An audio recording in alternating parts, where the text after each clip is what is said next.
Hi everyone, I'm Nina Pullella. I'm a chef. I have a business called Nina Cucina, and I'm here today to show you how to make what get curry. So this curry dish is going to be super versatile. I've created it so that you can use whatever's fresh at the farmer's market, the random things that you have in your vegetable drawer, and you can just go for it. So I'm going to give you lots of alternatives. Hopefully it doesn't overwhelm you. Just take it as it goes. Okay guys, so let's get cooking. So first thing we're going to do is heat up our pan to about like a medium-high heat. And then we will take our cooking oil and add it right to the pan. I'm using ghee for this recipe. Ghee is clarified butter. It's the traditional oil that's used in India, and this is an Indian-inspired dish.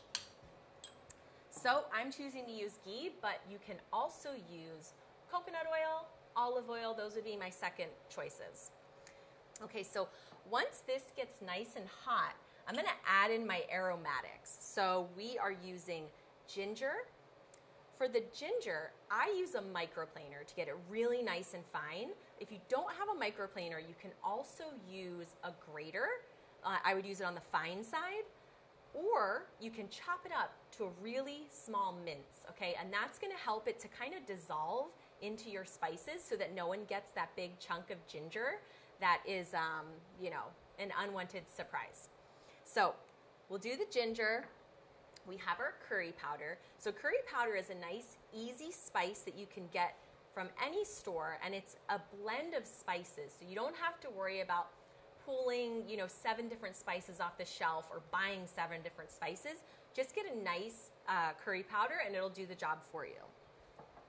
Then we're gonna add a little pinch of black pepper, our onions, as well as our cilantro stems. So I love to use the cilantro stems. Don't throw them away. They give off a really nice flavor, and they actually hold up pretty well in a saute. So I like to separate the stems from the leaves and saute the stems in whatever it is that I'm cooking. Don't worry about if you get some leaves in the stems or some stems in the leaves. The stems are actually really nice and tender. You can totally eat those raw without a problem, but the leaves are a little bit more delicate, so they're not really gonna hold up if you cook them at a higher heat. So yeah, it's just a great way to use the whole plant. Okay, so I think our oil is nice and hot here. So let's go ahead and add the spices. Got our curry powder. Just gonna do a pinch of black pepper. Our cilantro stems. And then our nice minced or grated ginger. Give that a little stir, and then I'm going to add in my onions.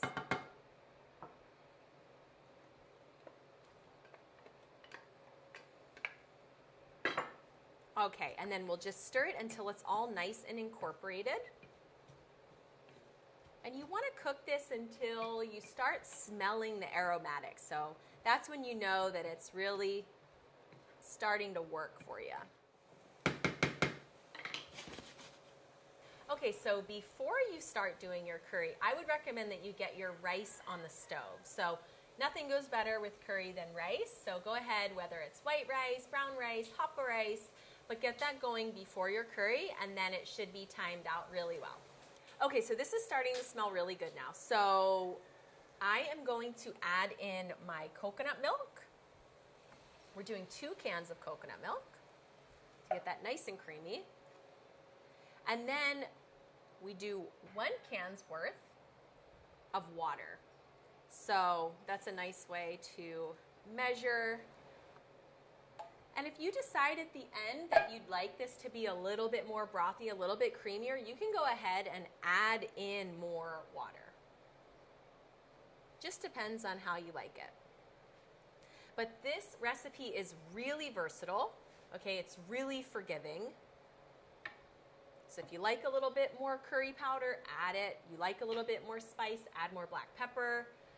We will also go ahead and add the salt. So we're doing 1.5 teaspoons of salt, Maybe you like 2 teaspoons, maybe you like 1.5 is just kind of right there in the middle. Okay, so now we're gonna go ahead and add our starch to the cold coconut milk and water. Now we are using uwala, sweet potato today, but you can use ulu, you can use kalo, you could also use kabocha squash or butternut squash. Those make really great alternatives. I've made this with ulu, it's delicious. Okay, so we'll put that in. This is gonna be a really colorful dish. Okay, so we've got our sweet potato, it's coming up to a boil. And I wanted to talk to you guys about some other options for this recipe. So we today are gonna use local eggplant, so Japanese eggplant. We're using carrot, we're using green cabbage, and local kale. So you, however, can use any vegetable that you like. Anything that you're finding at the farmer's market in season, anything that's, you know, dying in your vegetable drawer, just throw it in there. This is a cook what get curry, so just go for it. If you decide you didn't like it, don't put it in there again. But, you know, broccoli would be awesome. Local long beans would be great. Zucchini's another great one. You can also add meat if you like.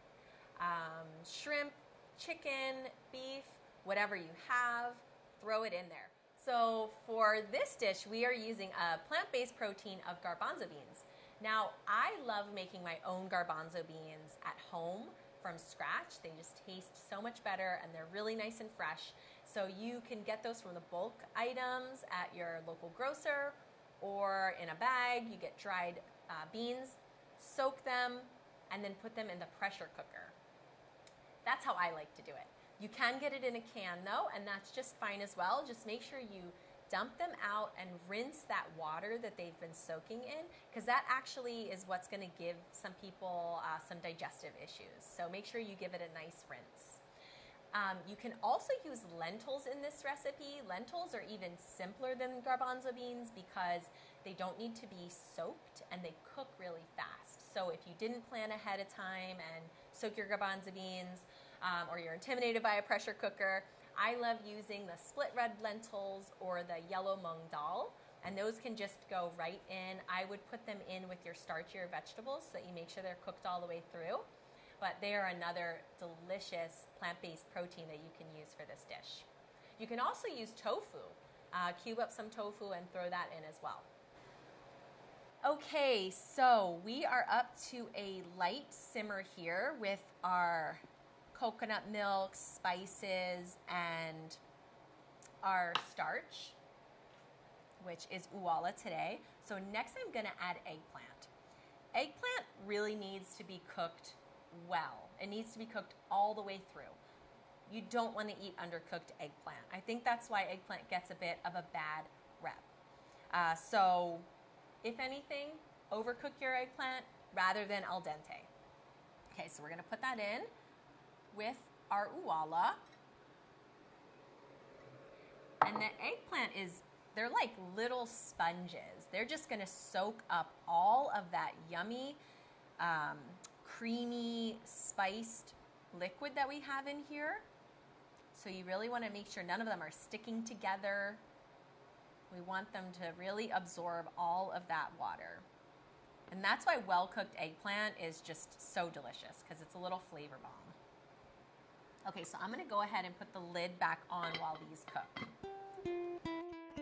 Okay, so I just checked on our veggies. And we've got a nice good simmer going here. I'm actually gonna turn the heat down just a little bit. And the eggplant and the sweet potato both seem like they're getting nice and tender. So I think this is gonna be a great time to add in some of our other veggies. So I'm gonna go ahead and add in our carrots and the cabbage. Okay, so I'm gonna put the lid back on again, and we're gonna let the next set of vegetables get a little bit tender before we put in our dark leafy greens and our beans at the very end. Okay, so our cabbage and carrots are starting to get tender. So the last components that I'm going to add in here are our dark leafy greens. So I'm using some kale that I just got at the farmer's market this weekend. Kale is wonderful for the liver. It really is very cleansing. Helps to remove heat from the liver, which we tend to have excess heat in the liver. And it also has a lot of iron and fiber. And the garbanzo beans are going to have a lot of fiber as well as a really nice plant-based protein. So this meal is what we would call macronutrient balanced. So our macronutrients are fiber, protein, and fats. So you really want to make sure that all of your meals have good healthy fats. So in this dish, it's going to be with our coconut milk and our ghee.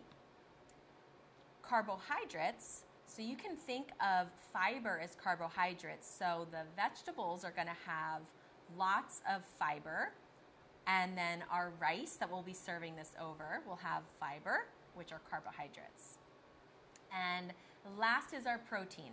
So we are doing garbanzo beans, but like I had mentioned, you can do lentils. You can also do any kind of animal protein that you like, shrimp, chicken, beef.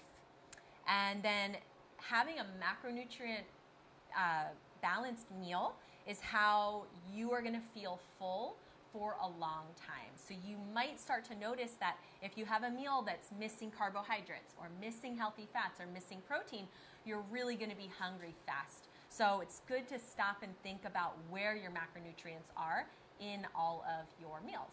I'm just going to put the lid back on and let those greens get nice and tender and heat up the garbanzo beans. And then we are going to be ready to serve. All right, guys, so I'm going to go ahead and test our vegetables now. So I like to just go through one by one. I take a fork and I'm just going to pierce them. That was a sweet potato. That's nice and tender. The greens look like they're getting tender. Our eggplant's tender. Carrots are tender. We got our cabbage. I think we're good to go.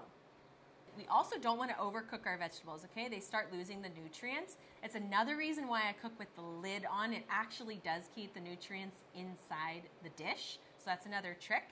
And you'll notice that our greens are still nice and bright, okay? So they haven't lost that bright color. Okay, so now we're ready to serve. We've got our rice, our cilantro garnish. Okay, so we're just going to put some rice at the bottom of the bowl here. Ladle in our yummy curry broth. And then top with a little bit of fresh cilantro. And you're good to go.